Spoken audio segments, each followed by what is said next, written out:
বিএনপির জাতীয় নির্বাহী কমিটির সদস্য ও সাবেক সংসদ সদস্য আলী নওয়াজ মাহমুদ খোয়ম বলেছেন, শেখ হাসিনার আমলে বাংলাদেশকে শ্মশানে পরিণত করা হয়েছিল।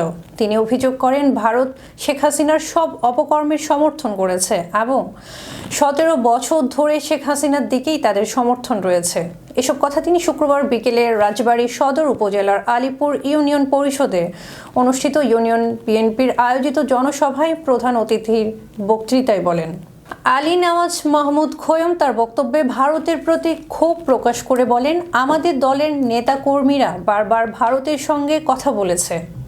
আমরা ভারত থেকে ভালো আচরণ আশা করেছি, তবে ভারতের পক্ষ থেকে বারবার শেখ হাসিনাকে সমর্থন করা হয়েছে এবং তাকে হত্যাকাণ্ডের জন্য সমর্থন জানানো হয়েছে।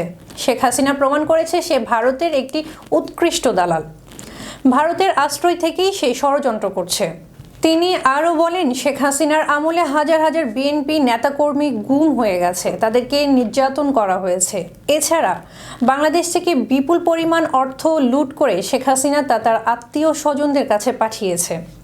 তার ভাগ্নি টিউলিপ 60,000 কোটি টাকা বাংলাদেশ থেকে লুট করে নিয়ে গেছে। এই টাকায় 600 হাসপাতাল তৈরি করা সম্ভব ছিল। এই সময় তিনি বর্তমান সরকারের বিরুদ্ধে প্রতিবাদ জানিয়ে বলেন, হাসিনার আমলে যেভাবে দেশে গণতন্ত্র ধ্বংস হয়েছে তাতে বিপ্লবী অংশগ্রহণকারীদের প্রতিনিধিত্ব ছাড়া এই সরকার 6 মাসও টিকবে না। বিএনপির সাথে ছল চাতুরি করে কোনো লাভ হবে না। জনসভায় আরও বক্তব্য রাখেন রাজবাড়ী জেলা বিএনপির সাবেক আহ্বায়ক নঈম আনসারী, সাবেক সদস্য সচিব অধ্যক্ষ ABM মঞ্জুরুল আলম দুলাল, সদর উপজেলা বিএনপির সাবেক সাধারণ সম্পাদক KA সবুর শাহিন, জেলা যুবদলের সভাপতি খায়রুল আনাম বকুল প্রমুখ।